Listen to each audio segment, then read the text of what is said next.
Friends, अगर आप भी गमले में आम का पौधा बहुत तेजी से ग्रो करना चाहते हैं या आपने गमले में आम का पौधा लगा लिया है, चाहे वो कोई भी वैरायटी का है और तेजी से ग्रोथ नहीं दिखा पा रहा है, अगर आप चाहते हैं कि आपका आम का पौधा बहुत तेजी से ग्रोथ दिखाए तो ये वीडियो आपके लिए बहुत ही इंपॉर्टेंट है। इस वीडियो का एक एक पार्ट आप पूरा देखिएगा अंत तक, तब आप अच्छी तरीके से आम का पौधा गमले में तेजी से ग्रो कर पाएंगे। मैं हूं जयप्रकाश और आप लोग देख रहे हैं अपना प्यारा यूट्यूब चैनल जय होम गार्डनिंग। आज के इस वीडियो में मैंगो प्लांट को तेजी से गमले में या जमीन पर कैसे ग्रो करें, संपूर्ण जानकारी इस वीडियो में दूंगा। ये वीडियो बहुत इंपॉर्टेंट है। चैनल पर जो लोग फर्स्ट टाइम विजिट कर रहे हैं, चैनल को सब्सक्राइब कर लें, साथ में बेल आइकन को प्रेस कर लें ताकि गार्डनिंग संबंधी मैं जो भी वीडियो चैनल पर अपलोड करूं उसकी नोटिफिकेशन आपको टाइम टाइम से मिल सके। तो बिना देरी करते हुए वीडियो करते हैं स्टार्ट। फ्रेंड्स, अगर आपने भी आम का पौधा गमले में या जमीन पर लगाया हुआ है और वह तेजी से ग्रोथ नहीं दिखा रहा है तो ये वीडियो बहुत ही इंपॉर्टेंट है। ये वीडियो को प्लीज अंत तक देखिएगा। 5 ऐसी चीजें बताऊंगा जो कि आम के पौधे को तेजी से ग्रोथ करने में सहायक होती हैं। अगर आपने इन 5 चीजों का ध्यान दे दिया तो गमले में हो या जमीन पर हो, आम का पौधा बहुत तेजी से ग्रोथ दिखाने वाला है। सबसे पहले अगर मैं गमले की बात करूं, अगर आपने गमले में आम का पौधा लगाया हुआ है तो सबसे बड़ी गलती आप लोग क्या करते हो, नंबर 1 चीज मैं बताने जा रहा हूं, वो है गमला। आप लोग महंगे महंगे पौधे चाहे वो ऑनलाइन से खरीद के लाते हैं, चाहे वो लोकल नर्सरी से लेके आते हैं, पॉट का सिलेक्शन ही गलत करते हैं, यानी कि गमले का सिलेक्शन ही गलत करते हैं। प्लास्टिक के गमले का प्रयोग करते हैं, ग्रो बैग जो हरा वाला आता है उसका प्रयोग करते हैं, टूटी हुई बाल्टी में आम का पौधा लगा देते हैं। फ्रेंड्स, जलवायु का काफी इम्पैक्ट पड़ता है गमले पर। अगर मैं कहूं कि अगर कश्मीर में आम का पौधा लगा रहे हैं तो प्लास्टिक के गमले में हो जाएगा, सिलीगुड़ी में लगा रहे हैं तब भी हो जाएगा, कलकत्ता में लगा रहे हैं तब भी हो जाएगा। लेकिन अगर आप यूपी, बिहार, झारखंड जहां पर टेम्परेचर ज्यादा रहता है और टेरेस के ऊपर आम का पौधा ग्रो करना है, बिल्कुल सच्ची और सीधी बात आपको बता रहा हूं, दिल्ली में आप रहते हो, आम का पौधा लगाना है, प्लास्टिक के गमले में लगा लिया, मान लीजिए ये दिसंबर का महीना चल रहा है, इस वक्त आपने लगा लिया आम का पौधा प्लास्टिक की बाल्टी में या गमले में, अभी 6 महीने तक वो चलेगा। लेकिन जैसे ही अप्रैल आएगी और टेम्परेचर बढ़ेगा, पौधा सरवाइव नहीं कर पाएगा और वो डेड कर जाएगा। यही गलती होती है। तो पॉट का सिलेक्शन बिल्कुल सही ढंग से करें। शुरुआती दौर में आम का पौधा मिट्टी के गमले में लगाएं। और मैं आपके सामने एक प्लांट दिखा रहा हूं, ये देख लीजिए। ये जो प्लांट आप देख रहे हैं ये 12 इंच का मिट्टी का गमला है और ये देख लीजिए बगल में ये 8 इंच का मिट्टी का गमला है। छोटा सा प्लांट था, मैंने 8 इंच के मिट्टी के गमले में लगा दिया। ये देखिए ग्रोथ दिखा रहा है, यहाँ देखिए ये भी ग्रोथ दिखा रहा है। अब स्टेप वाइज स्टेप जैसा ये पौधा ग्रोथ दिखाएगा, मैं पॉट का जो साइज है वो इंक्रीज करता जाऊंगा। जैसे ये 12 इंच में लगा है तो 14 में जाएगा, 14 से 16 में जाएगा, 18 में जाएगा, 20 में जाएगा। 20 इसकी फाइनल स्टेज है। और उस वक्त आप चाहें तो जो नीले रंग का कंटेनर आता है, यानी कि कह सकता हूँ जिसमें 100 किलो के आसपास मिट्टी आ जाती है, तो उसमें लास्ट में आप शिफ्ट कर सकते हैं। प्रूनिंग करनी पड़ेगी, प्लांट को स्लिम ट्रिम रखना पड़ेगा। कई वर्षों तक आम का पौधा आपके गमलों में रह सकता है। ये एक सिस्टम होता है। बड़े बड़े यूट्यूबर भ्रम पैदा करते हैं और बड़े बड़े ड्रम्स में मैंने खुद देखा है कि आम का छोटा सा पौधा लगा देते हैं और उनको फॉलो करके वो लोग भी ऐसा करते हैं। और नतीजा क्या होता है, ना वो यूट्यूबर अपना आम का पौधा कभी दिखा पाता है। यही सच्चाई है। और छोटे पौधे को छोटे गमले में लगाइए। पौधा छोटे से बच्चे के समान होता है और मैं तो यही बोलूंगा कि आप 10 या 12 इंच की मिट्टी के गमले में आम का पौधा लगाएं। जिन लोगों को जमीन पर आम का पौधा लगाना है, मैं आपको सही तरीका बता रहा हूं। 2 बाई 2 फुट का एक गड्ढा खोद लें और सारी मिट्टी को निकाल लें और उसमें 1 या 2 किलो पुरानी सड़ी हुई गोबर की खाद मिलानी है और साथ में मिलाना है 50 ग्राम ट्राइकोडर्मा। बिल्कुल सटीक जानकारी दे रहा हूं भाइयों, 50 ग्राम ट्राइकोडर्मा और 50 ग्राम ही सूडोमोनास। अगर वो भी नहीं है तो आप बेबेरिया बासियाना जो कि कीटनाशक होता है वो आप मिला सकते हैं। और थोड़ा सा चाहें तो उसमें आयरन डस्ट का भी प्रयोग किया जा सकता है, करीब 10 ग्राम के आसपास। और गड्ढे को पाट दीजिए। अगर आप चाहते हैं कि आपकी मिट्टी और अच्छी हो जाए तो वहां पर ये देख लीजिए 100 ग्राम के आसपास जिप्सम का प्रयोग। अगर आपको लगता है कि जो आपकी मिट्टी है जिसमें आप आम का पौधा लगा रहे हो मिट्टी सही नहीं है तो गड्ढा पाटने से पहले उस मिट्टी में 50 ग्राम के आसपास या 100 ग्राम के आसपास जिप्सम, जो कि ऑर्गेनिक जिप्सम, ये देखिए प्राकृतिक रूप से जो पाया जाता है वही जिप्सम दिखा रहा हूं आपको। यही जिप्सम मिला के गड्ढे को पाट दीजिए और कितने दिनों के लिए? 1 महीने के लिए। उसके बाद आम का पौधा लगाइए दोस्तों, बहुत तेजी से ग्रोथ दिखाएगा। हो सकता है वो पौधा 1 साल में बन जाए पेड़। इस तरह से मैंने कई आम के पौधे जमीन में लगाए हैं और बहुत बड़े हो गए वो 1 साल के अंदर, क्योंकि जो जड़ों का विकास मिट्टी में रुकता है, कड़ी मिट्टी होने की वजह से गड्ढा खोदने के बाद हम मिट्टी को जब डालते हैं तो मिट्टी भुरभुरी हो जाती है और जड़ों का तेजी से विकास होता है और पौधा ग्रोथ दिखाता है। फ्रेंड्स, अब मैं दूसरा तरीका बता रहा हूं। 2 नंबर जो जानकारी मैं आपको देने जा रहा हूं वो ध्यान से समझिएगा। जब भी आप पौधा लोकल नर्सरी से या ऑनलाइन मंगाते हैं तो जो मिट्टी आप बनाते हैं वो बिल्कुल सही नहीं बनाते। इसी वजह से प्रॉब्लम क्रिएट होती है और पौधा ग्रोथ तो छोड़िए, पत्ता गिरा देता है, कुछ दिनों में डेड कर जाता है। फिर उनको लगता है कि वो जिंदगी में कभी भी आम का पौधा गमले में ग्रो नहीं कर पाएंगे। तो ऐसा नहीं है भाइयों, बहुत ही आसानी से आम का पौधा गमले में ग्रो होता है। अब मैं बताऊंगा। पहले तो आप ये देख लीजिए, छोटा सा ये पौधा, ये देख लीजिए, ये 6 महीने का हो चुका है। ये 8 इंच के मिट्टी के पॉट में लगा हुआ है और इसमें मैंने सिर्फ मिट्टी है और 10% बालू मिला के इस प्लांट का प्लांटेशन किया है। पौधा पूरी तरीके से स्वस्थ है, सिर्फ मिट्टी है और बालू है, कोई गोबर की खाद नहीं है, कुछ भी नहीं है। और ये जो बगल में आप प्लांट देख रहे हैं, ये देख लीजिए, इसमें मैंने 90% मिट्टी ली है, थोड़ा सा रिवर सैंड लिया है, करीब आधा केजी के आसपास समझ लीजिए, और 500 ग्राम ही इसमें मैंने गोबर की खाद मिलाई है और साथ में मिलाया है ट्राइकोडर्मा 20 ग्राम के आसपास, और ये 10 ग्राम के आसपास बिवेरिया बासियाना कीटनाशक कह सकते हैं, जैसे कि ये इंसेक्टिसाइड होता है, ये मैंने मिलाया था। इसकी कोई आवश्यकता फिलहाल नहीं है, लेकिन आपको फंगिसाइड मिलाना बहुत जरूरी है। आप चाहें तो जो साफ फंगिसाइड आता है वो मिला सकते हैं। अब मिट्टी इसी टाइप से मैं बनाता हूं और पौधा अच्छी तरीके से ग्रोथ दिखाता है। लेकिन मैंने अपने व्हाट्सएप में देखा है कि लोग गलती कहां कर रहे हैं। देखिए, धान की भूसी मैं आपको दिखा रहा हूं फ्रेंड्स, ये देखिए, ये देख लीजिए धान की भूसी। बहुत लोग धान की भूसी का प्रयोग करते हैं और करना भी चाहिए, लेकिन उनका तरीका क्या होता है कि गोबर की खाद के साथ धान की भूसी का प्रयोग करते हैं। तो ऐसा कतई ना करें फ्रेंड्स। आप में से बहुत सारे लोग गलती करते हो और आम के पौधे में जब मिट्टी बनाई जाती है तो धान की भूसी का प्रयोग करते हैं और उसी वक्त एक गलती हो जाती है। धान की भूसी का जब भी प्रयोग होता है आम के पौधे में तो ध्यान रखें कि गोबर की खाद कतई ना मिलाएं। धान की भूसी, मिट्टी और बालू मिट्टी और सीविड फर्टिलाइजर सिर्फ मिलाकर आप प्लांट का प्लांटेशन कर दें। शुरुआती दौर में पौधा अच्छी ग्रोथ दिखाता है, ये एक तरीका सही है। और इस तरह से मैंने कुछ प्लांट अपने यहाँ लगाए हैं और मैं ज़्यादातर प्लांट गोबर की खाद में लगाता हूँ। और गोबर की खाद कैसे लेता हूँ वो भी मैं बता दे रहा हूँ। इसमें 90% मिट्टी होती है और 5% जो है बालू है, और आधा केजी के आसपास यानी कि 5% जो है मैंने पुरानी गोबर की खाद ली हुई है, और साथ में मैं मिलाता हूँ ट्राइकोडर्मा और सुडोमोनास, यानी कि ये चीजें सब मिला के प्लांट का प्लांटेशन करता हूँ। नॉर्मल तरीके से पौधा चलता है, कोई भी प्रॉब्लम नहीं आने वाली। फ्रेंड्स, मैं फिर से एक बार रिमाइंडर कर रहा हूँ कि जो लोग आम का पौधा धान की भूसी के साथ लगा रहे हैं, गोबर की खाद का कतई प्रयोग ना करें। अब मैं एक दूसरा तरीका आपको बताने जा रहा हूं नॉन-वेज फर्टिलाइजर के साथ, वो ध्यान से समझ लें।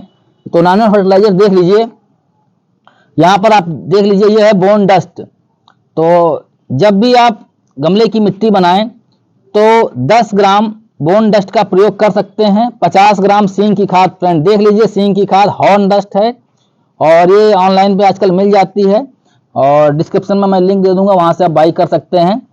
और उसी वक्त आप चाहें, अगर आपको लग रहा है कि आपके गमले की जो मिट्टी का पीएच है वो सही नहीं है और जो आपने मिट्टी ली है वो बिल्कुल बेकार है, तो मिट्टी को सही करने के लिए जिप्सम, ये वाली देख लीजिए जिप्सम, ब्राउन कलर की जिप्सम मैं आपको दिखा रहा हूं, ये देख लीजिए जिप्सम 50 से 100 ग्राम, ये वाली जिप्सम 50 से 100 ग्राम, और जो ऑनलाइन में मिलती है वो 10 ग्राम के आसपास। बस इतना चीज समझ लीजिए।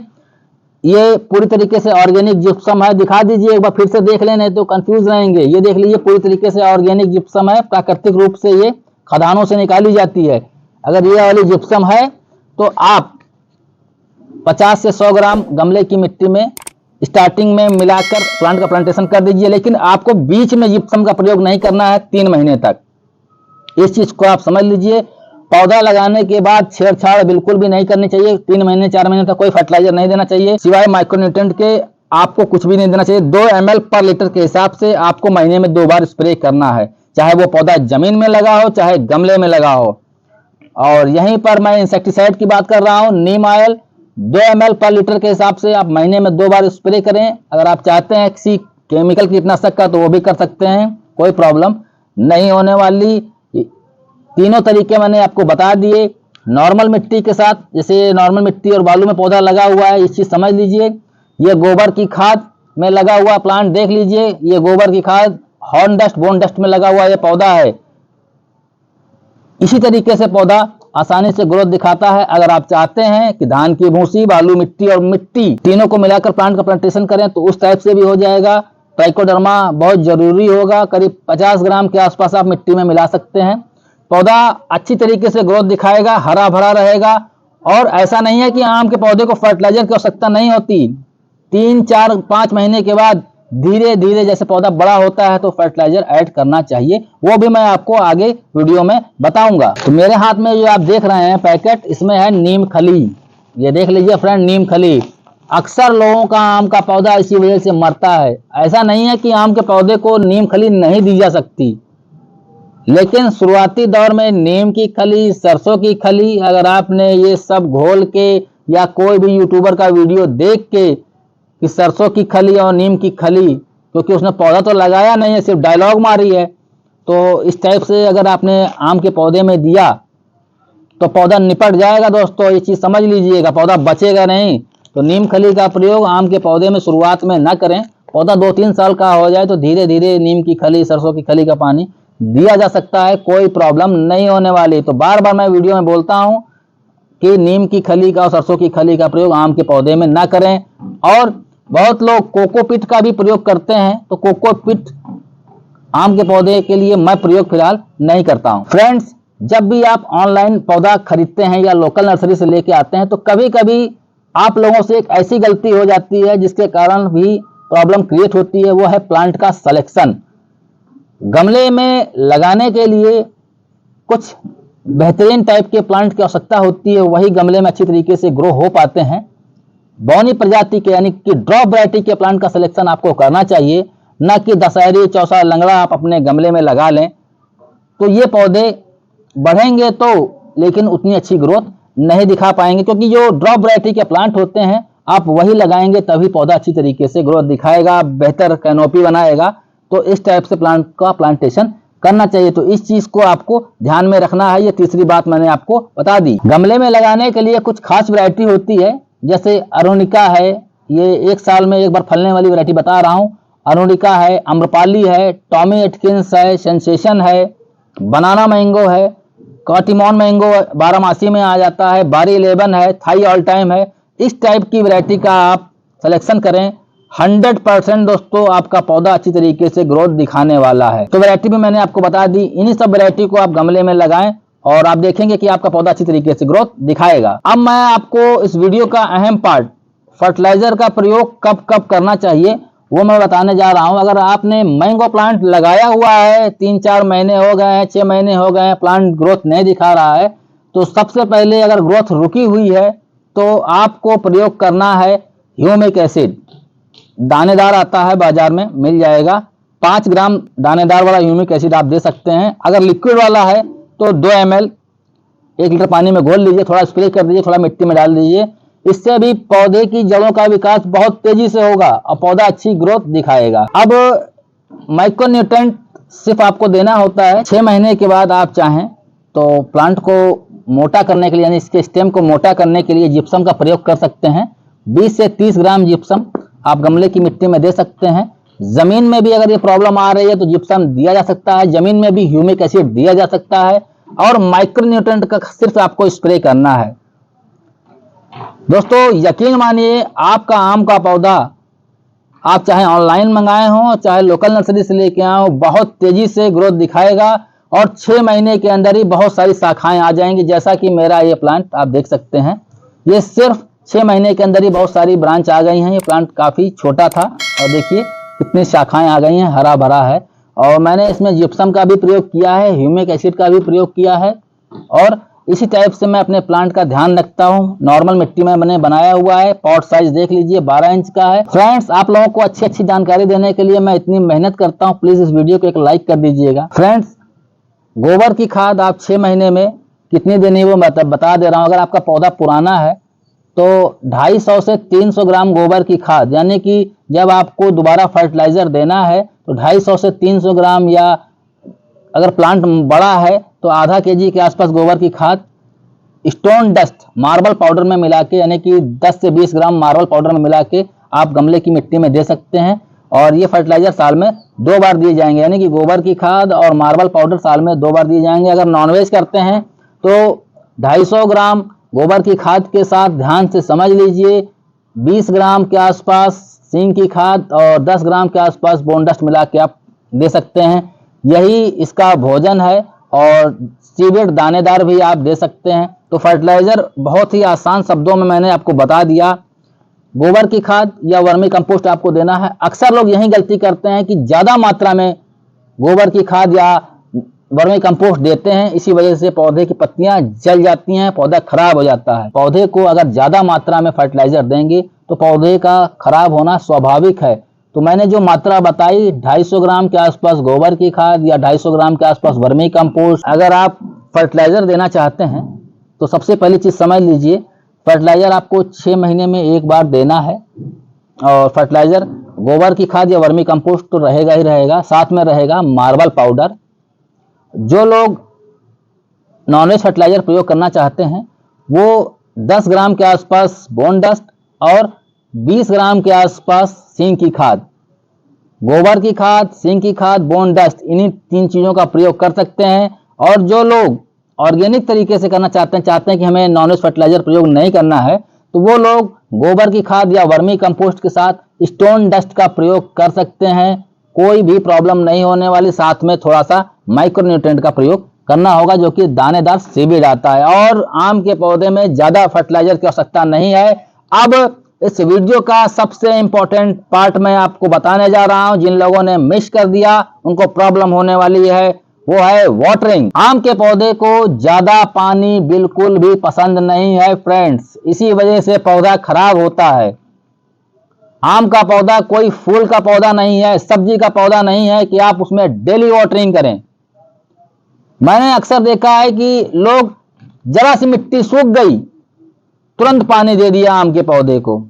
आम का पौधा अपने स्टेम में भी काफी पानी होल्ड करता है, इतनी जल्दी मरने वाला पौधा नहीं होता है। सर्दियों के मौसम में आम के पौधे में कम से कम 7 से 8 दिन में वाटरिंग करनी चाहिए। ऐसा मैं करता हूं, लेकिन लोग दूसरे तीसरे दिन ही पानी दे देंगे गमले में, पौधा होने लगता है खराब, जड़ें जाती हैं सड़। अगर जिन भाई लोगों के आम का पौधा खराब हो गया है, जड़ें सड़ रही हैं, तो मैं आप लोगों को दिखाना चाहूंगा। ये देख लीजिए, कॉपर सल्फेट है। 2 ग्राम कॉपर सल्फेट 1 लीटर पानी में घोलकर गमले की मिट्टी में दे दीजिए, पौधा ठीक हो जाएगा। ऐसा आप चाहें तो 4-5 महीने में एक बार कर सकते हैं। बरसात के सीजन में तो करना ही चाहिए कॉपर सल्फेट का प्रयोग। ये देख लीजिए, कॉपर सल्फेट है। फ्रेंड्स, गर्मियों के मौसम में क्या होता है कि गमले की जो बाहरी सतह होती है वो गर्म हो जाती है और पानी बहुत तेजी से जल जाता है। तो गर्मियों में डेली वाटरिंग आम के पौधे को जरूरी होती है। और उसी वक्त मैं आप लोगों को एक सजेशन देता हूं कि कॉपर सल्फेट का इस्तेमाल आप करें। अगर आप डेली वाटरिंग करते हैं तो 2 से 3 महीने में एक बार कॉपर सल्फेट का प्रयोग आप गमले की मिट्टी में कर लें, या फिर कोई भी फंगिसाइड, ट्राइकोडर्मा ही आप घोल के मिट्टी में जरूर दे दें, ताकि आपके गमले की मिट्टी में जो जड़ें फैली हुई हैं आम के पौधे की, उसमें फंगस ना लगे। तो इस चीज़ का ध्यान रखें। तो मैंने जो तरीका बताया वो मैं खुद भी अपना चुका हूं, इसीलिए आप लोगों को बताता हूं। ट्राइकोडर्मा या फिर कॉपर सल्फेट जो फंगिसाइड है मिट्टी में दे दें तो उससे पौधा ठीक हो जाता है। या फिर कॉपर ऑक्सीक्लोराइड 1 ग्राम के आसपास 1 लीटर पानी में घोलकर भी मिट्टी में दिया जा सकता है। जब आपको लगे कि इसकी रूट डैमेज हो रही है आम के पौधे की, तब आप प्रयोग करें, अन्यथा कोई भी जरूरत नहीं है। अगर आपका पौधा स्वस्थ चलता है तो कोई भी फंगिसाइड मिट्टी में देने की आवश्यकता नहीं है और इसकी पहचान हो जाती है। पौधे की पत्तियां झुलसने टाइप की लगेंगी और गोंद निकलने लगेगा जगह जगह से, तो आप समझ जाइए कि पौधे की रूट्स को हार्म हो रहा है। बहुत अच्छी तरीके से आम का पौधा ग्रोथ दिखाता है। आज के इस वीडियो में मैंने जो 5 बातें आपको बताई इंपॉर्टेंट, अगर इन बातों का आपने ध्यान रखा तो आम का पौधा चाहे वो जमीन में लगा हो चाहे गमले में लगा हो अच्छी ग्रोथ दिखाएगा, पौधा बड़ा भी होगा, तना मोटा भी होगा और उसमें फूल भी आएंगे और फल भी लगेंगे। फ्रेंड्स, आज का ये वीडियो आप लोगों को कैसा लगा? अगर ये वीडियो पसंद आए तो इस वीडियो को ज्यादा से ज्यादा लोगों को शेयर करें ताकि और भी लोगों को जानकारी प्राप्त हो सके। मिलते हैं नए टॉपिक से नए वीडियो में। सभी दोस्तों का अंत तक वीडियो देखने के लिए बहुत बहुत धन्यवाद। नमस्कार।